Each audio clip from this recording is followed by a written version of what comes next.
Hi friends, आज तो मन करता है बस आपसे ही बातें करूं। जंतर मंतर पर जो कुछ भी हुआ देश और दुनिया ने देखा है। कुछ शरारती बच्चों ने भद्दी भद्दी गालियां बोली। किसी भी सभ्य समाज को शोभा न दे ऐसे शब्दों का प्रयोग।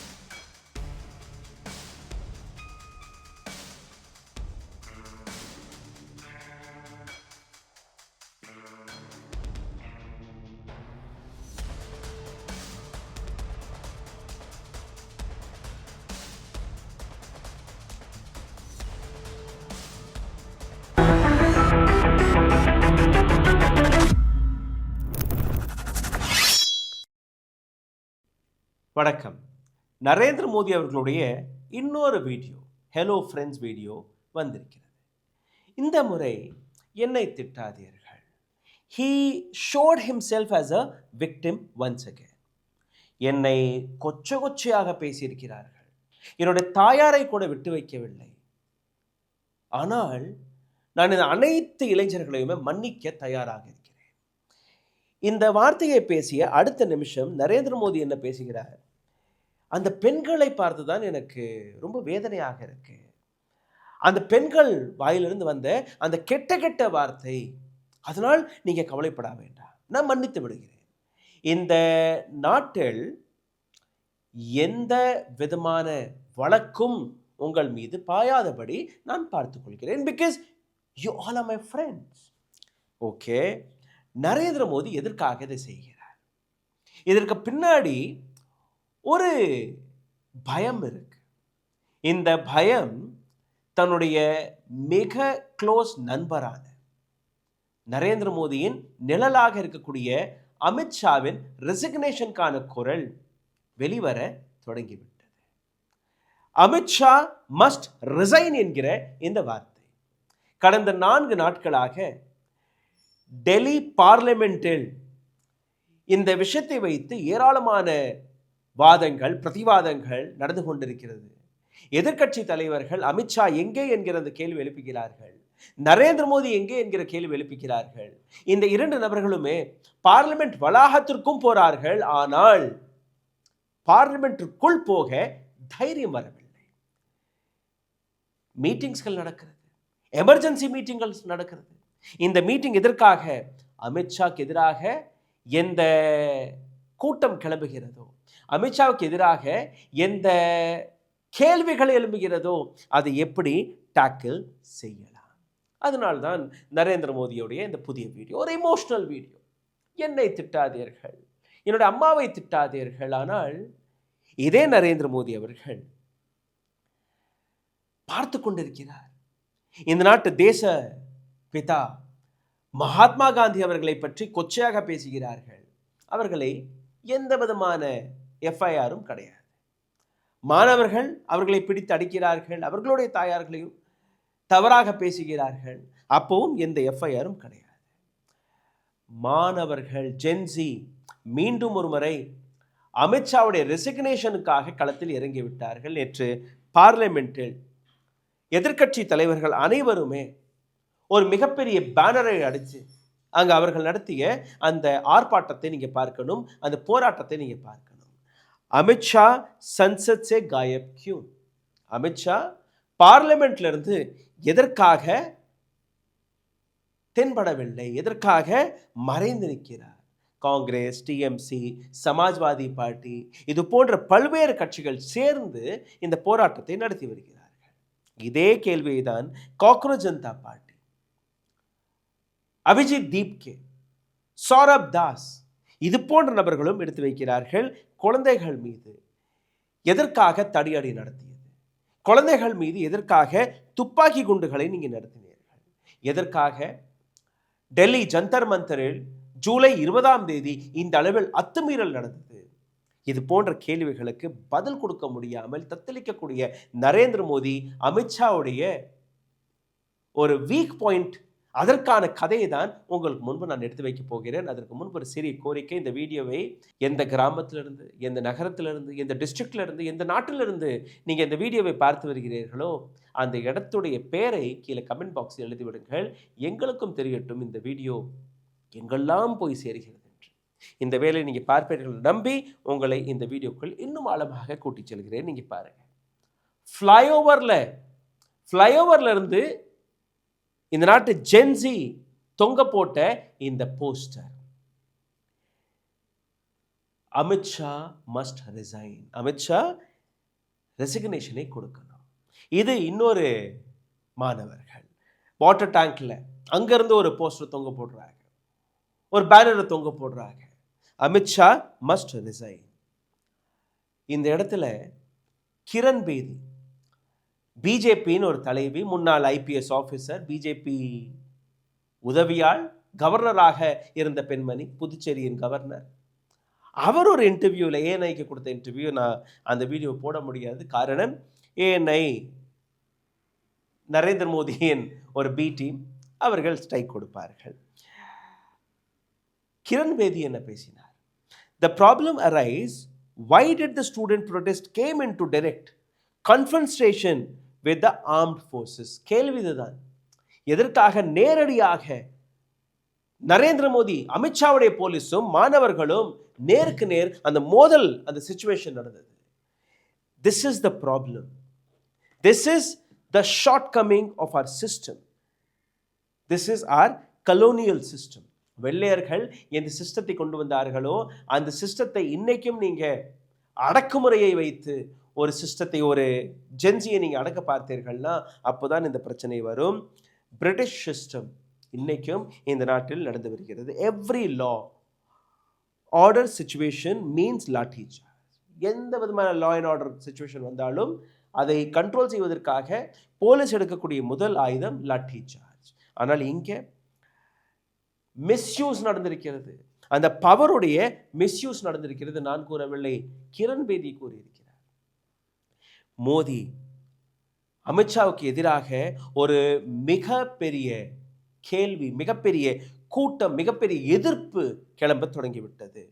நரேந்திர மோடி எந்த சாணக்கியரை வைத்து, எந்த குஜராத் லாபியை நம்பி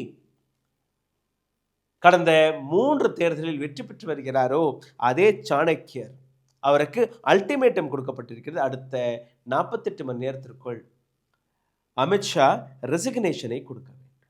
அதனால்தான் நீங்க பார்த்தீர்கள்னா நரேந்திர மோடி அடுத்தடுத்து மீட்டிங் மேல மீட்டிங் போட்டுக் கொண்டிருக்கிறார். பார்லிமெண்ட்டை சந்திக்கவில்லை. ஏன்னா இவருடைய நிழலான அமித்ஷாவை காப்பாற்றணுமா இல்லையா?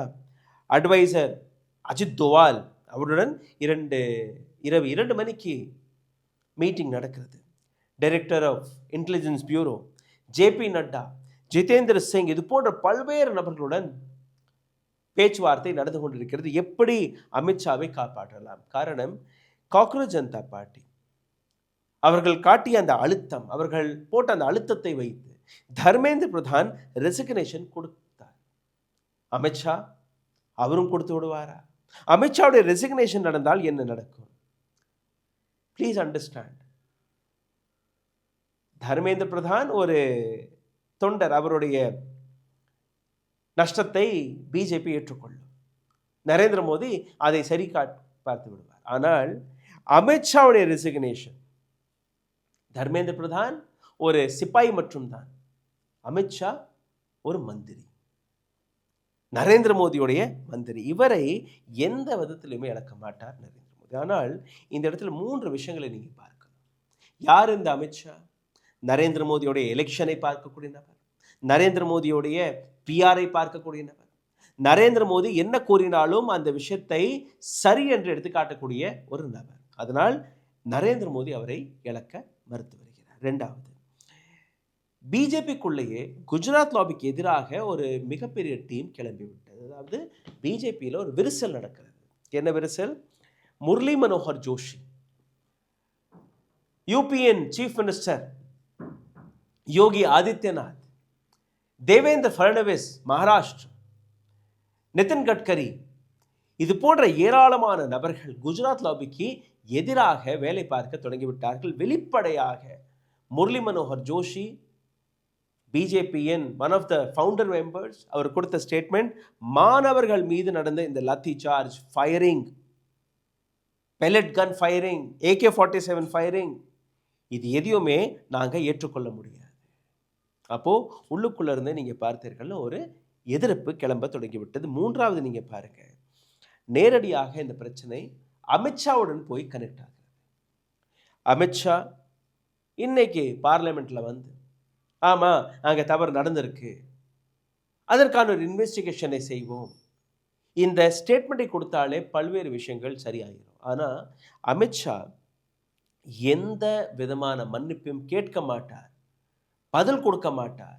நாட்டில் என்ன நடந்தாலும் அமித்ஷா தலை குனிய மாட்டார் என்கிற ஒரு விஷயம். குஜராத் லாவை பற்றி நீங்க பார்த்தீர்கள், அகங்காரம், திமிரில் இருக்கக்கூடிய நபர்கள் என்று ஒரு கேள்வியும் எழும்புகிறது.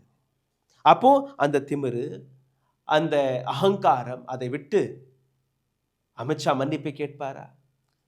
தர்மேந்திர பிரதானை நீ நீக்கி விட்டீர்கள், ஆனால் அமித்ஷாவை உங்களால் நீக்க முடியுமா? முடியாது. இப்போ அதே முதல் வீடியோவுக்கு வர்றேன். நரேந்திர மோடி என்ன கூறுகிறார்? நான் இந்த நாட்டு மாணவர்களை, என்னுடைய அம்மாவை பற்றியோ என்னை பற்றியோ கொச்சையாக பேசிய யாராக இருந்தாலும் நான் மன்னித்து விடுகிறேன். பட் அப்யூசிவ் லாங்குவேஜ், கெட்ட வார்த்தையில் ஒருத்தரை திட்டுவது எந்த விதத்திலையுமே குற்றம் கிடையாது. ஆதங்கத்தில் நீங்க வார்த்தைகளை பயன்படுத்துவீர்கள், அதற்காக எஃப்ஐஆர், அதுவும் 15 வயது ஒரு மைனர் பெண் மீது எஃப்ஐஆர் போடுவீர்களா? அப்போ அதே போன்ற எஃப்ஐஆர்களை தானே நீங்க மற்ற உங்களுடைய நண்பர்கள், மற்ற உங்களுடைய கூட்டாளிகள் மீதும் நீங்க போடணும். இன்டர்நெட்ல போய் பாருங்க, பிஜேபியினர்கள் எந்த விதத்தில் அழகான வார்த்தைகளை வைத்து இந்த நாட்டு பெண்களை கொச்சையாக பேசியிருக்கிறார்கள். இப்போ உங்களுடைய குண்டர்களை ஏவி விட்டார்கள். போலீஸ் ஸ்டேஷன்ல நீங்க போய் கம்ப்ளைண்ட் கொடுத்தால் கூட அவர்கள் மீது எஃப்ஐஆர் போடாது. பஜ்ரங் தள், விஸ்வ ஹிந்து பரிஷத், பிஜேபியின் குண்டர்கள், இவர்களை ஏவி விட்டு வேடிக்கை பார்க்கிறீர்கள். ஹிந்து ரக்ஷா தள், எத்தனை வீடியோக்கள், எத்தனை மிரட்டல்கள்!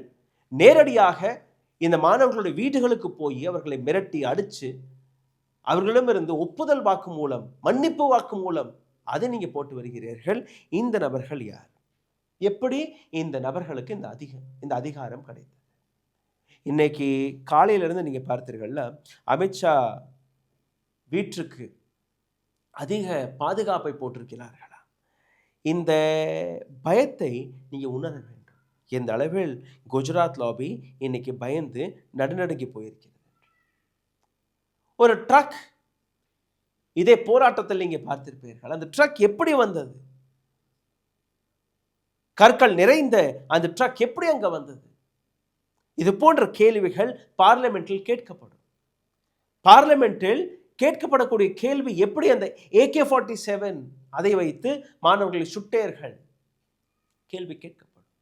இந்த விஷயத்தை ராகுல் காந்தி மிகப்பெரிய அளவில் எடுத்து வைக்கிறார், மல்லிகார்ஜுன் கர்கே எடுத்து வைக்கிறார்.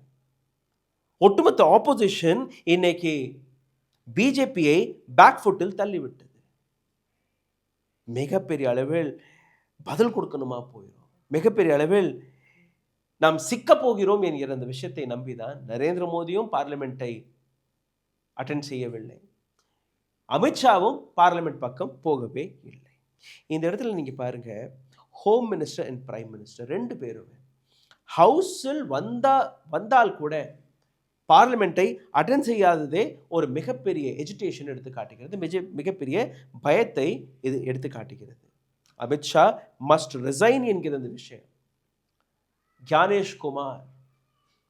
ஞானேஷ்குமாரை வைத்து எப்படியெல்லாம் நீங்க இந்த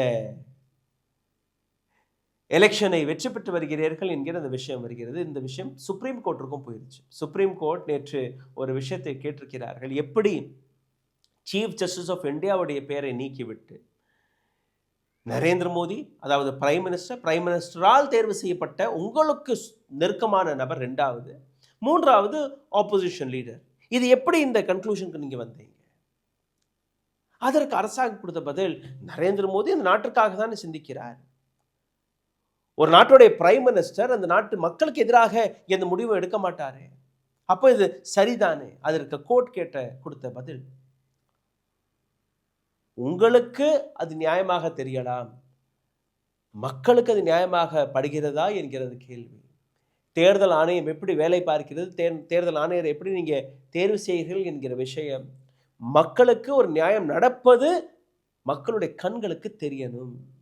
அவர்கள் அந்த நியாயத்தை உணரணும். இங்கே அந்த நியாயம் உணரப்படவில்லை. இதற்கான பதிலை கொடுங்கள். எப்படி நரேந்திர மோடி, அமித்ஷா, நீங்க 2 பேருமே ஓட்டை போட்டு உங்களுக்கு சாதகமான நபரை இந்த தேர்தல் ஆணையராக தேர்வு செய்கிறீர்கள் என்ற கேள்வி. எனிவேஸ், இந்த விஷயம் இனி கோர்ட்டில் வாதிக்கப்பட இருக்கிறது. அதற்கான பதிலையும் கொடுக்கிறார்கள். ஆனால் court had clearly asked how you did this. அதாவது நரேந்திர மோடியோடைய பிரச்சனைகள் ஜென்சி மற்றும் அல்ல. இனி கோர்ட் அந்த பக்கம் விவசாயிகள், இந்த பக்கம் எதிர்க்கட்சி தலைவர்கள், 4 புறமும் பதில் கொடுக்க முடியாமல் தத்தளித்துக் கொண்டிருக்கிறார்கள் இந்த 2 நபர்கள். மன்னிப்பை கேட்பாரா?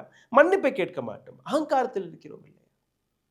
அதனால்தான் ஒரு எமோஷனல் டயலாக். என்னை தவறாக பேசிவிட்டார்கள், என்னுடைய தாயாரை தவறாக பேசிவிட்டார்கள், கொச்சையாக பேசிவிட்டார்கள், ஆனால் நான் மன்னித்து விடுவேன். பின்னாடி எஃப்ஐஆர், அதற்கு பின்னாடி பஜ்ரங் தள், விஸ்வ இந்து பரிஷத், இது போன்ற குண்டர்களை ஏவி விட்டு மாணவர்களை அடக்கி வாசிக்கக்கூடிய வேலையை பார்க்கிறார்கள். Look at the number what BJP has, only 240. இந்த 240 எம்பிக்களை வைத்துக்கொண்டு, பணத்தை வைத்து, பலத்தை வைத்து, இடி சிபிஐயை வைத்து, மற்ற கட்சிகள் மக்களால் தேர்வு செய்யப்பட்ட அந்த எம்பிக்களை விலை கொடுத்து வாங்கக்கூடிய வேலையை இவர்கள் பார்த்தார்கள். இன்னைக்கு ஒரு டெட்லாக்கில் நிற்கிறார் நரேந்திர மோடி. விடவும் முடியவில்லை, வைத்துக்கொண்டு அரசாங்கத்தை நடத்தவும் முடியவில்லை. இப்போ எக்ஸ்போர்ட்ஸ்கள் கொடுக்கக்கூடிய பதில் என்ன? ரெசிக்னேஷனை கொடுத்து விடுவாரா அமித்ஷா? அமித்ஷா இன்னும் ஒரு சில நாட்களில் டாடா பாய் பாய்னு சொல்லுவாரா? மன்னிப்பு கேட்பாரா? கிடையாது. நரேந்திர மோடி, குஜராத் லாபி, பிஜேபி இழப்பார்கள், ஆர்எஸ்எஸ் இழப்பார்கள், ஒட்டுமொத்த அரசியல் கட்சியை, அவர்களுடைய அரசியல் கட்சியை எதிர்த்து நிற்பார்கள். ஆனால் நரேந்திர மோடி அமித்ஷாவை இழக்க மாட்டார். அரசியல் கட்சி போனாலும் பிரச்சனை இல்லை, ஆட்சி போனாலும் பிரச்சனை இல்லை, எது போனாலும் பிரச்சனை இல்லை, அமித்ஷாவை விட மாட்டோம். அப்போ ஒட்டுமொத்த பிஜேபிக்கு, ஒட்டுமொத்த ஆர்எஸ்எஸ்ஸின் அழிவு காலம் பிறந்துவிட்டது. 2 நபர்கள் தன்னுடைய அரசியல் லாபத்திற்காக, தன்னுடைய தனிப்பட்ட முறைகள் அவர்கள் செய்த தவறுகளை அல்ல அவர்களுக்கு வரக்கூடிய இந்த லாபத்தை மறைப்பதற்காக இன்னைக்கு ஒட்டுமொத்த பிஜேபியை, ஒட்டுமொத்த ஆர்எஸ்எஸ்ஐ அடமான வைக்கக்கூடிய வேலையை பார்த்து விட்டார்கள். பின்னாடி அடானி, அம்பானி நிற்கிறார்கள். அதற்கு பின்னாடி வேர்ல்ட் பேங்க், மற்ற உலக வங்கிகளிலிருந்து இவர்கள் வாங்கிய கடன் எல்லாமே மண்டவாளம், தண்டவாளம் ஏறிவிடும் இல்லையா? ஒரு முறை நரேந்திர மோடி பதவியிலிருந்து கீழே இறங்கிட்டார்னா அவர் மீது எத்தனை வழக்குகள் பாயப்போகிறது என்று சிந்தித்து பாருங்கள். அதனால்தான் இனி சாகும் வரை நான் தான் இந்த நாட்டு பிரைம் மினிஸ்டர், நான் இறங்கிட்டேன் என்றால் என் மீது வழக்குகள் பாயும், என்னை எக்ஸ்போஸ் செய்து விடுவார்கள். எந்த காரணத்தை வைத்தும் இந்த ஆட்சியை நான் விடப்போவதில்லை. எனக்கு பின்னாடி அமித்ஷா வரணும். அதனால்தான் Amit Shah deputy prime minister, next prime minister என்கிற ஒரு ப்ரொபகண்டாவை இவர்கள் தொடங்கிவிட்டார்கள். இப்போ ஜென்சி மீண்டும் ஒரு முறை களத்தில் இறங்கிவிட்டார்கள். ஜென்சியின் 2வது போராட்டம் இந்த முறை அமித்ஷாவிற்கு எதிராக. ஆனால் அமித்ஷாவுக்கு எதிராக ஜென்சி அந்த சக்சஸை மீண்டும் ஒரு முறை பார்ப்பார்களா, வெற்றி பெறுவார்களா என்கிற அந்த கேள்வியுடன் விடைபெறுகிறேன். உங்களுடைய கேள்விகள், உங்களுடைய கருத்துக்கள் கீழே பாயட்டும். இந்த வீடியோவை பகிர்வதற்காக லைக், ஷேர், சப்ஸ்கிரைப் பட்டனை தயவு செய்து போடுங்கள். ஒரு சில நொடிகள் தான் பிடிக்கும். இந்த சேனலை தொடர்ந்து முடக்கக்கூடிய வேலையை பார்த்து வருகிறார்கள். பொருளாதார ரீதியாக அதிலிருந்து மீட்டெடுப்பதற்காக அருகில் இருக்கக்கூடிய QR கோடை பயன்படுத்தி உங்களால் முடிந்த உதவி நீங்க தெரிவிக்கலாம். நன்றி, வணக்கம். ஓ, அப்ப அந்த மிஸ்டர் அண்ட் மிஸ்ஸஸ் பெர்ஃபெக்ட் உண்மையிலேயே வர்த். நரம்பு தளர்ச்சியிலிருந்து விடுபட்டு உடம்பு ஒரு புது வீரியம் பெற மா நேச்சுரல்ஸோட மிஸ்டர் பர்ஃபெக்ட்டை யூஸ் பண்ணுங்க.